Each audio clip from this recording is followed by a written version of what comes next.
Halo, assalamualaikum teman-teman semuanya. Selamat pagi, selamat siang, selamat malam, dimanapun kalian berada. Sehat-sehat semua ya.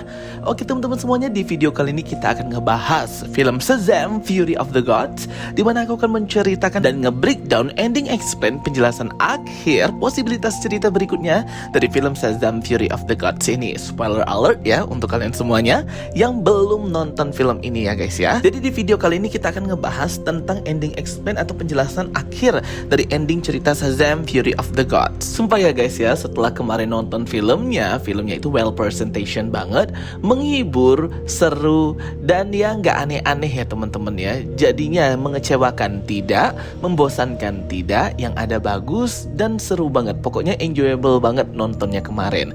Aku rate film Shazam Fury of the Gods 7 out of 10 ya teman-teman, normal-normal aja. Oke, jadi kan aku akan menjelaskan bagi kalian yang masih bingung sebenarnya gimana ending dari Shazam Fury of the Gods. Apakah film ini akan dilanjutkan lagi nih di universe terbaru buatannya James Gunn atau hanya berhenti sampai di sini? Oke guys, jadi kan di ending explain setelah ke final battle antara Shazam family dan the daughter of the Atlas atau anak-anak Atlas, di mana ada Hespera, Calypso dan Antea, Billy Batson sebagai Shazam utama akhirnya berhasil mengalahkan Calypso dengan mengorbankan dirinya sendiri.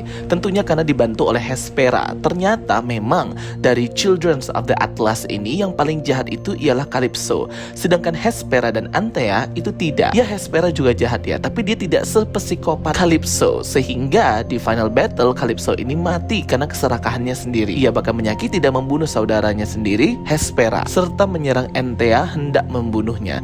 Jadi memang yang big villain di sini ialah si Calypso. Jadi emang awal konflik terjadinya Shazam Fury of the Gods ini ialah di mana ketika di film Shazam pertama, Billy Batson itu mematahkan staff atau tongkat dari sang penyihir, yang sebenarnya tongkat itu sangat berfungsi untuk menjaga pembatas agar tidak bisa terlewati antara alam para dewa Yunani ke alam manusia. Jadi fungsi tongkat itu ialah sebagai pembatas dan pengunci dewa-dewa ini, alam dewa serta kekuatan mereka agar tidak bisa menginvasi dan menyerang bumi ataupun kehidupan lain di alam ini. Namun setelah tongkat sang penyihir itu dipatahkan Billy di film yang pertamanya, pembatas itu pun hancur sehingga para dewa-dewa Yunani yaitu Children of the Atlas, anak-anak Atlas, ada Hespera, Calypso dan Antea, itu bisa menyeberang ke alam dan realm para manusia untuk memulihkan kembali alam Yunani dan alam para dewa mereka yang sudah habis terkuras sihir dan power serta tenaganya oleh para penyihir Shazam. Kenapa Atlas? Karena Atlas ini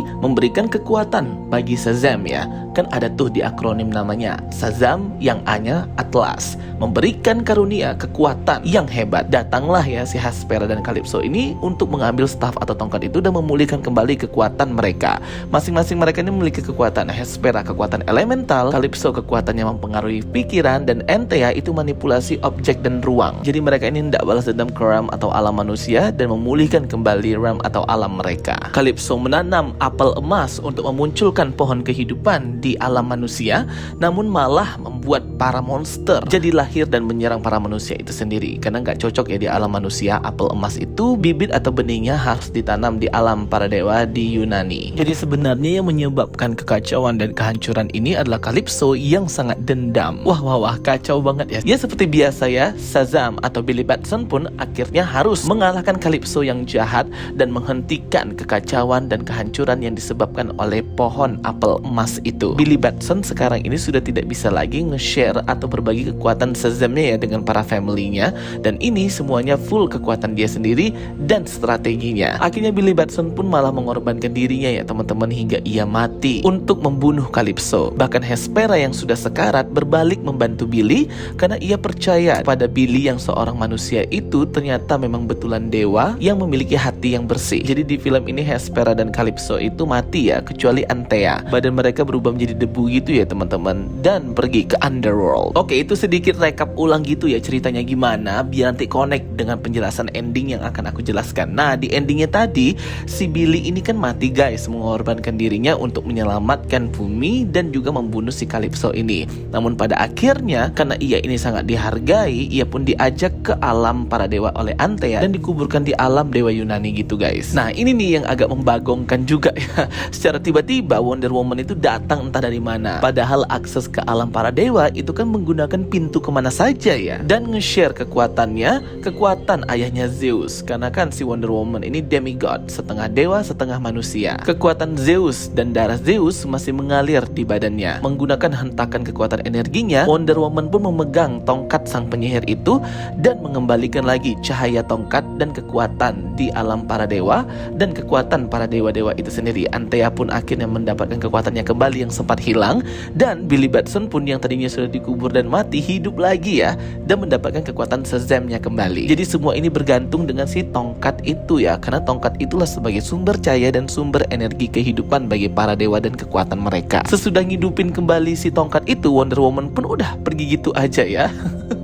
Kayak cuman lewat aja gitu kayak iklan ya. Tapi apa yang dilakukan oleh Diana Prince ini di akhir betul-betul sangat major, utama banget ya, karena dialah semuanya akhirnya bisa mendapatkan kekuatan kembali, dan Billy Batson pun yang tadinya mati hidup lagi. Oke, jadi endingnya tuh kayak gitu ya, dan akhirnya pun semuanya berjalan dengan sesuai dan semua orang pun bahagia gitu dengan ditampilkan Billy Batson yang didatangi oleh agen Emilia Harcourt dan agen John Economos untuk bergabung ke Justice Society di bawah kuasanya Amanda Waller. Billy di sini sedikit kecewa ya, karena dia maunya Justice League biar bisa satu grup dengan Wonder Woman, tapi akhirnya ia malah tetap menerima juga sih. Belum lagi juga ditampilkan adanya Dr. Sivana dan Mr. Mind, si seekor ulat itu. Nah, jadi apa sih posibilitas cerita dari ending yang terjadi di film Shazam Fury of the Gods ini? Sebenarnya kalau kita mau ngomongin projectnya James Gunn, kan nanti mau di reset atau di reboot ulang ya teman-teman di The Flashpoint movie.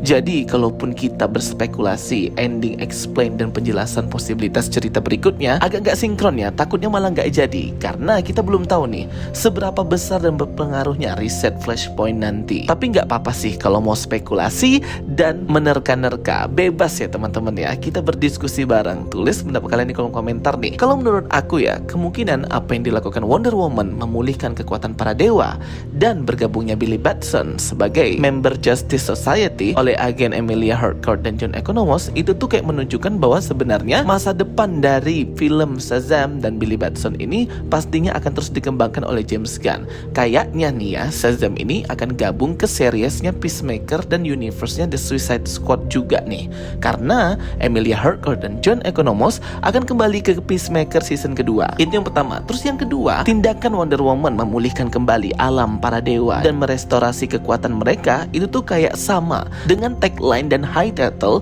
Chapter 1 atau Puzzle 1 DC Universe buatannya James Gunn, yaitu Gods and Monster. Kalimat Gods itu merujuk kepada para dewa-dewi yang akan diperkenalkan di Chapter 1 fase pertama DC Universe yang baru setelah reboot di The Flashpoint, dan Monster itu mengindikasikan monster-monster yang akan menjadi big villain ataupun anti-hero yang pastinya akan involve juga di Chapter 1 fase pertama.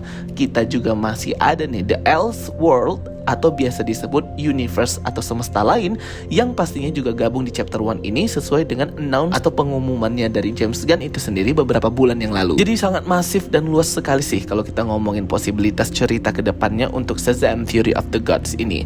Dan aku yakin banget pasti akan dilanjutkan sih projectnya Shazam ini, karena memang seru banget filmnya, aktor-aktornya juga keren-keren, aku suka. Tapi kalau untuk Black Adam kayaknya memang harus di stop dulu ya teman-teman, dan kayaknya di cancel gitu, sehingga tidak ada kontinuitas ataupun keterhubungan antara Shazam dan Black Adam. Padahal sih keren ya kalau misalnya mereka saling terconnected each other. Oke teman-teman semuanya, itu dia ya penjelasan dari aku, semoga bisa membantu teman-teman semuanya.